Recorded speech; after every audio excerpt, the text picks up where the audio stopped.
ఉల్లి రైతులకు కూటమి ప్రభుత్వం ఇచ్చిన హామీ నెరవేర్చింది. ధరలు పతనమై కొనుగోలు చేసే నాదుడు లేక కష్టనష్టాల్లో కూరుకుపోయిన ఉల్లి రైతులకు పరిహారం పంపిణీ చేసింది. ముందెన్నడూ లేని విధంగా హెక్టార్కు 50,000 రూపాయలు జమ చేసి రైతుల కళ్లలో ఆనందం నింపింది. రాష్ట్రంలోనే ఉల్లి ఎక్కువగా సాగయ్యే జిల్లా కర్నూలు. గత ఏడాది ఖరీఫ్లో సుమారు 62,000 ఎకరాల్లో ఉల్లి సాగైంది. మొదట్లో ధరలు ఆశాజనకంగా ఉన్నా ఆ తర్వాత దిగుబడులు పెరిగి రేట్లు పతనమయ్యాయి. ఆగస్టులో కురిసిన వర్షాలకు ఉల్లి పంట పొలాల్లోనే కుళ్ళింది.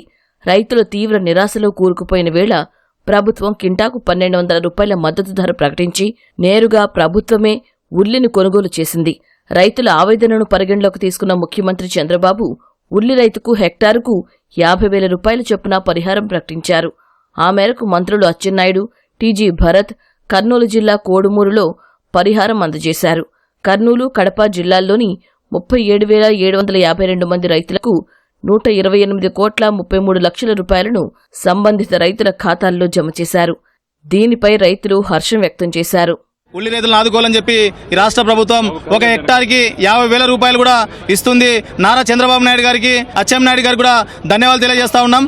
ఇప్పుడు చంద్రబాబు వచ్చిన తర్వాత రైతు కింటానికి ఎకరాకి 20,000 చొప్పున ఇస్తున్నారు. చాలా సంతోషము. ఎంతో మంది కూడా ఆత్మహత్యలు చేసుకున్నారు గత ప్రభుత్వంలో. కానీ ఈ ప్రభుత్వం వచ్చిన తర్వాత ఇంత భారీగా హెక్టార్కి 50,000 అనేది చాలా మంచి విశేషం. ఇది ఈ ప్రభుత్వం ఇలానే 20 సంవత్సరాలు ఖచ్చితంగా ఉండాలని కోరుకుంటున్నాం.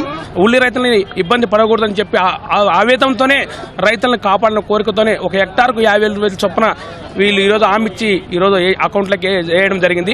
గిట్టుబాటు ధర లేకపోవడంతో రైతుల ఖాతాల్లోకి హెక్టార్కి ఇంత అని 20,000 చొప్పున ఖాతాల్లోకి వేసినందుకు రైతులు ఆనందం వ్యక్తం చేస్తున్నారు సార్. పోయినసారి మేము చాలా ఇబ్బంది పడినాము పోయిన గత ప్రభుత్వంలో. ఈసారి మనకి గిట్టుబాటు ధర లేక రైతులకు చాలా నష్టపోయినాం. కాబట్టి మనకి ప్రభుత్వం తరపు నుంచి హెక్టార్కి 50,000 ఇచ్చినందుకు ధన్యవాదాలు తెలుపుకుంటూ సెలవు తీసుకుంటున్నాం.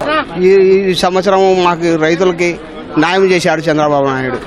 మాకు ఏం సంతోషంగా మాకు ఎక్కడ ఇది చేయకుండా మాకు రైతులకు ఏదో సగం అప్పులు తీర్చుకునే రైతుకు ఇచ్చినాడు. ఎకరేస్తే ఇప్పుడు 20,000 పడతాయన్నారు. ఈ సంవత్సరం మంచిగా ఉంది. పోయిన సంవత్సరం కొద్దీ ఈ సంవత్సరం మేలు. ఈ సంవత్సరం గడ్డకెత్తేసినాము అంటే ఊకపోయింది ఉచితార్థంగా. కాబట్టి ఇప్పుడు ఏదన్నా ఈ నష్టపరిహారం వచ్చింది కాబట్టి ఏదో దానికి తోడు ఉండడంలో మళ్ళీ పెట్టుబడికి ఇబ్బంది లేకుండా ఉంటాం. ఇట్లా ప్రతి ఒక్క విషయంలో కూడా కూటమి ప్రభుత్వం ఎంతో మనకి రైతులకు అండగా ఉండి ఈరోజు కూటమి ప్రభుత్వం నుంచి రైతులు అందరూ సుభిక్షంగా ఉన్నారని ఆశిస్తున్నాము. కూటమి అధికారంలోకి వచ్చినప్పటి నుంచి మద్దతు ధర విషయంలో రైతులకు అండగా ఉంటున్నామని మంత్రులు తెలిపారు. గోదావరి జిల్లాల్లో కోకో, చిత్తూరు జిల్లాలో మామిడి, ప్రకాశం జిల్లాలో పొగాకు రైతులను ఆదుకున్నామని మంత్రి అచ్చెన్న గుర్తు చేశారు.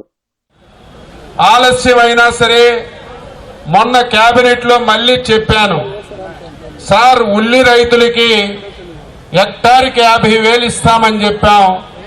ప్రతిరోజు పేపర్లో రాస్తున్నారు డబ్బులు అందలేదని.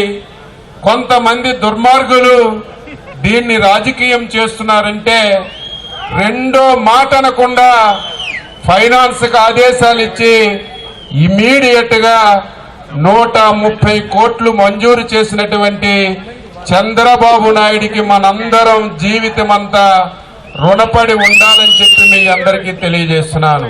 మన ప్రభుత్వం అండి చంద్రబాబు గారి నాయకత్వంలో ఇమ్మీడియట్ గా అచ్చెన్నాయుడు గారితో మాట్లాడి సాల్వ్ చేసి క్వింటాల్కి 1,200 రూపాయలు ఇవ్వడం అనేది ఓన్లీ మన ప్రభుత్వంలోనే జరిగింది. అంతకుముందు 14 to 19లో 2 సార్లు ఇచ్చాం ఇట్లా మినిమం సపోర్ట్. 19 to 24 ఏమీ ఇవ్వలేదండి. ₹1 కూడా మినిమం సపోర్ట్ చేయలేదు.